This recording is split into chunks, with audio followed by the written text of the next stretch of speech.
Hello दोस्तों, कैसे हो आप सभी। उम्मीद करते हैं कि आप सभी अच्छे होंगे। दोस्तों, आज हम सुनेंगे एक आध्यात्मिक कथाएं गंगा जन्म की कथा भाग 2।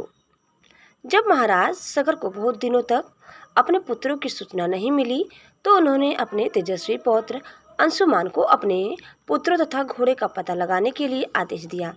वीर अंशुमान शास्त्रास्त्रों से सुसज्जित होकर उसी मार्ग से पाताल की ओर चल पड़ा जिसे उसके चाचाओं ने बनाया था।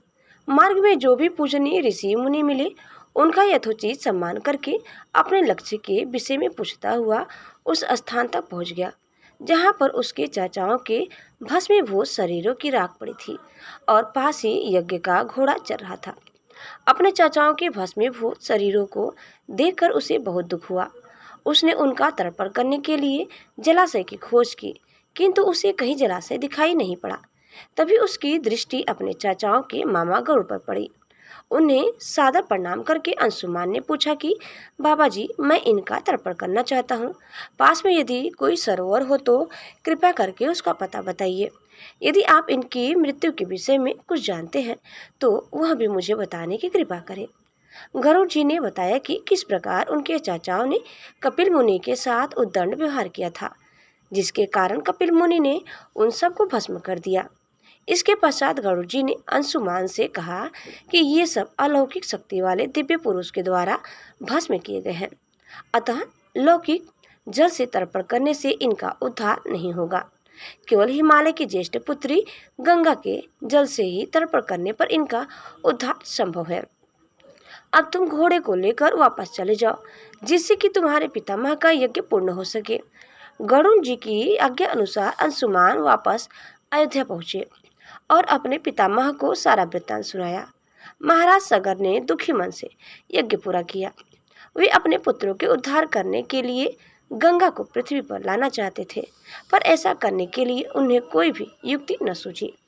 थोड़ा रुककर ऋषि विश्वामित्र ने कहा, महाराज सगर के देहांत के पश्चात अंशुमान बड़ी न्यायप्रियता के साथ शासन करने लगे। अंशुमान के परम प्रतापी पुत्र दिलीप हुए। दिलीप के वयस्क हो जाने पर अंशुमान दिलीप को राज्य का भार सौंपकर हिमालय की कंदराओं में जाकर गंगा को प्रसन्न करने के लिए तपस्या करने लगे, किंतु उन्हें सफलता नहीं प्राप्त हो पाई और उनका स्वर्गवास हो गया। जब इधर राजा दिलीप का धर्मनिष्ठ पुत्र भागीरथ बड़ा हुआ तो उसे राज्य का भार सौंपकर दिलीप भी गंगा को पृथ्वी पर लाने के लिए तपस्या करने चले गए, पर भी उन्हें भी मनवांछित फल नहीं मिला। भागीरथ बड़े प्रजा वत्सल नरेश थे, किंतु उनकी कोई संतान नहीं हुई। इस पर वे अपने राज्य का भार मंत्रियों को सौंपकर स्वयं गंगा अवतरण के लिए गोकर्ण नामक तीर्थ पर जाकर कठोर तपस्या करने लगे। उनकी अभूतपूर्व तपस्या से प्रसन्न होकर ब्रह्मा जी ने उन्हें वर मांगने के लिए कहा। भागीरथ ने ब्रह्मा जी से कहा कि हे प्रभु, यदि आप मुझ पर प्रसन्न हैं तो मुझे यह वर दीजिए कि सगर के पुत्रों को मेरे प्रयत्नों से गंगा का जल प्राप्त हो, जिससे कि उनका उद्धार हो सके।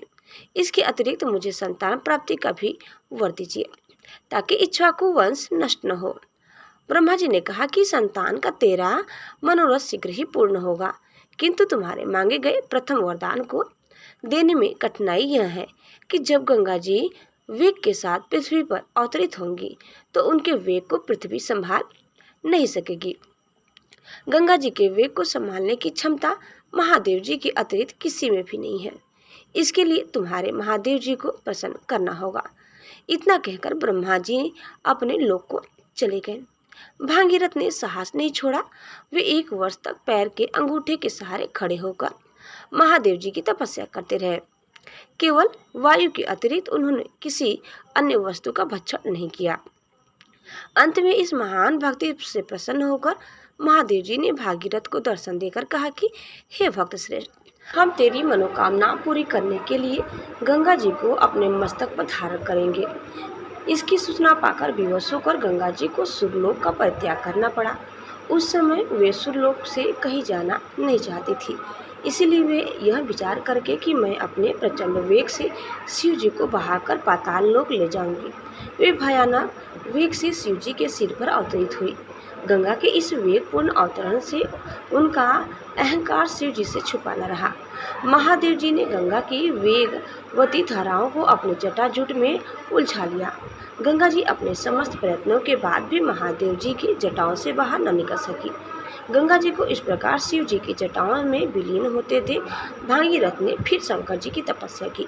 भागीरथ के इस तपस्या से प्रसन्न होकर भगवान शंकर ने गंगा जी को हिमालय पर्वत पर स्थित बिंदुसर में छोड़ा। छोड़ते ही गंगा जी 7 धाराओं में बढ़ गई। गंगा जी की 3 धाराएं हार्दिनी, पावनी और नलिनी पूर्व की ओर प्रवाहित हुई।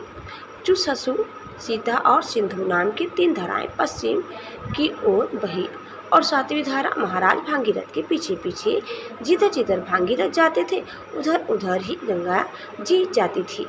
स्थान स्थान पर देव, यक्ष, किन्नर, ऋषि, मुनि आदि उनके स्वागत के लिए एकत्रित हो रहे थे। जो भी उस जल का स्पर्श करता था वह बाधाओं से मुक्त हो जाता था। चलते चलते गंगा जी उस स्थान पर पहुंची जहाँ ऋषि जेहू यज्ञ कर रहे थे। गंगा जी अपने वेग से उनकी यज्ञशाला को संपूर्ण सामग्री के साथ बहा कर ले जाने लगी। इससे ऋषि को बहुत क्रोध आया और उन्होंने क्रुद्ध होकर गंगा का सारा जल पी लिया। यह देखकर समस्त ऋषि मुनियों को बड़ा विस्मय हुआ और वे गंगा जी को मुक्त करने के लिए उनकी स्तुति करने लगे। उनकी स्तुति से प्रसन्न होकर जसो ऋषि ने गंगा जी को अपने कानों से निकाल दिया और उन्हें अपनी पुत्री के रूप में स्वीकार कर लिया। तब से गंगा जाह्नवी कहलाने लगी। इसके पश्चात वे भागीरथ के पीछे चलते चलते समुद्र तक पहुंच गए और वहां से सगर के पुत्रों का उद्धार करने के लिए रसातल में चली गई। उनके जल के स्पर्श से भस्मीभूत हुए सगर के पुत्र निष्पाप होकर स्वर्ग गए। उस दिन से गंगा के 3 नाम हुए, त्रिपथगा, जाह्नवी और भागीरथ। दोस्तों, इस प्रकार कथा यही समाप्त होता है। उम्मीद करते हैं कि आपको हमारी आज की यह कथा जरूर पसंद आई होगी। कैसी लगी कमेंट करके बताइए। चैनल में नए हैं तो प्लीज़ लाइक, शेयर और सब्सक्राइब करना न भूलें। धन्यवाद।